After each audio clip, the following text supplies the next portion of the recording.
Hey guys, and welcome back to Monster Hunter 3 Ultimate. Last time we did something very simple, and we killed a bunch of dinosaurs, like a little dinosaur pack, and now we're going to take on some more serious prey in the form of the Great Rocky. And I will say right now, guys, bring some poison recovery items. I don't care what, particularly cactus, no, not cactus flowers, herbal medicine. You need cactus flowers to make herbal medicine, but herbal medicine kicks ass. But I don't have materials to make herbal medicine, but I might have enough to make antidotes, which I believe they are the antidote herb, which only sometimes cures poison, and, well, we also the blue mushroom. So, there, antidotes. They will guarantee to kill poison. Or, not kill poison. Okay, yeah, technically kills poison, but it cures poison, technically. But if you want to try your luck, use the antidote herb. So, but that's only like a 50-50 shot. So, Great Rocky is literally the Great Jaggy with a different skin. And with poison abilities. There are three, I want to call them the three Great Geese. You have the Jaggy, you got the Rocky, and you got the Baggy. Baggy is the strongest of the three of them, and we are not going to be visiting him till much later. But these three have their tropes. They are very much like the dromes in the previous Monster Hunter games. So, like the Velocidrome, you got the Gendrome, and you got the Iodrome. These guys are pretty much the Iodrome, just simple as that. I don't quite remember where the cutscene for this is, because frankly, this monster is pretty forgettable. I mean, his armor set looks cool, but I don't care for this monster.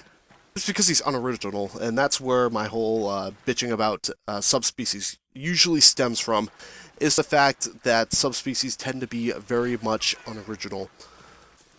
With the Great Rocky, it's not as bad, but there are other monsters that are literally just a reskin, and that bothers the living crap out of me. Man, where is... It might be in Area 10 where this fight is. The good thing about the Flooded Forest of meeting new monsters is that since there is a lot of water, depending on the monster, you're either going into water or just going on the land. And in this case, I'm strictly reserved to land, so that narrows down the places to search quite considerably. I do think it's in Area 10 where the Great Rocky shows up. Let's find out. Oh, yes. Man, 3-on-1. That's just... ugh. So, much like the Great Jaggy, the head of this guy is the weak point. And you can also break its throat sac, so... ugh. But that's just an awful way to die.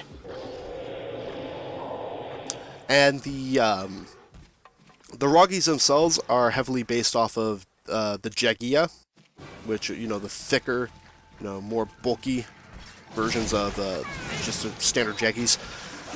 So they definitely use the hip check. So that's something to keep in mind. Or if you're just watching the Great Rocky in general, then you'd already know that. But it's pretty much the same fight, just, you know, different skin. Again, that's where my argument comes with the subspecies, is that it's practically the same fight with maybe one or two different changes. In this case, the Great Rocky is a completely different skin. It's like, it's not just a recolor. Case in point, the recolors that really get to me are the Azure Rathalos, and the Silver Rathalos, and the normal Rathalos. All they are just reskins with a couple of different changes. It doesn't get as bad as the Agnactor, which we'll be seeing much later on, but that one has an ice variation that is literally, it makes no sense. It's just, But we'll burn them, or burn those bridges when we come to it. So the most important thing to keep in mind is stay away from the smoke clouds, or the poison clouds, because so much as, you know, stepping in it will cause you to become poisoned. It's like you're stepping into a toxic plume of smoke or something, like radiation. So yeah, as with subspecies proper, they're a bit more resilient. They have a bit more health, but in this case, this guy is just a pain in my ass 24/7. And thankfully, this armor is good enough to take the abuse. And that's weird. What? That poison smoke on the bottom, just kind of chilling out along the ground. I don't think I've ever seen that before. And I guess I didn't bring this up with the Great Jaggy, but they can also summon minions. So this guy's no different. Same with the Great Baggy that we'll be meeting later on. He can just summon minions. It is not fun, because you don't have just one that can spit poison. You have like at least 3 that can spit poison at one time at you.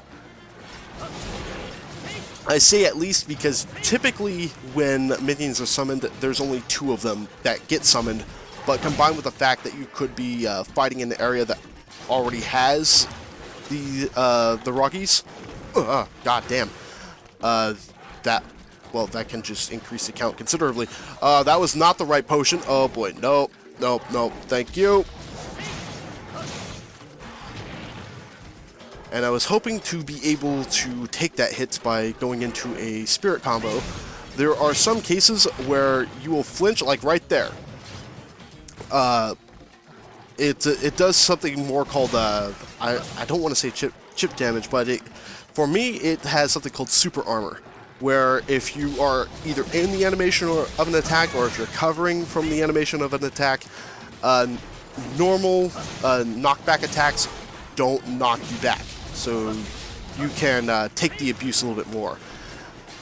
If you have been grinding the Troublemaker, you've probably noticed this by now, because a lot of the times when the Troublemaker flies back, the wind pressure of it causes your hunter to flinch a little bit, but if you're in the animation of an attack, you are not affected by it.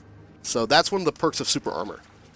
There's also something else called chip damage, where the monster doesn't make you flinch, but he still does damage. It's typically just a little bit of damage, but there's some monsters that can do a lot of damage. So keep an eye on your health meter. And that's why people that I see play this game and they have their HUD turned off, I mean, kudos for the skill, but that's just stupid. You want to have your HUD on as just a security measure, just so you make sure you have everything that you need in order to complete the quest properly. But yeah, that's a pretty simple quest. Just watch out for poison. And if you're using the Iron Gospel like I am, then it is very possible to kill this guy, as you saw right now, before he could even change areas. That is the glory of having this sort of armor. I believe in the next quest, I'll need to check to make sure I have the proper materials, but we are going to be attempting to make some decorations. And they will come in great handy for the next monster, which is going to be the Great Baroth. Not the Great Baroth, just Baroth. But he is a great monster in the sense that he's a great pain in my ass. But anyways, thank you for watching, and as again, I will see you again next time. Take care.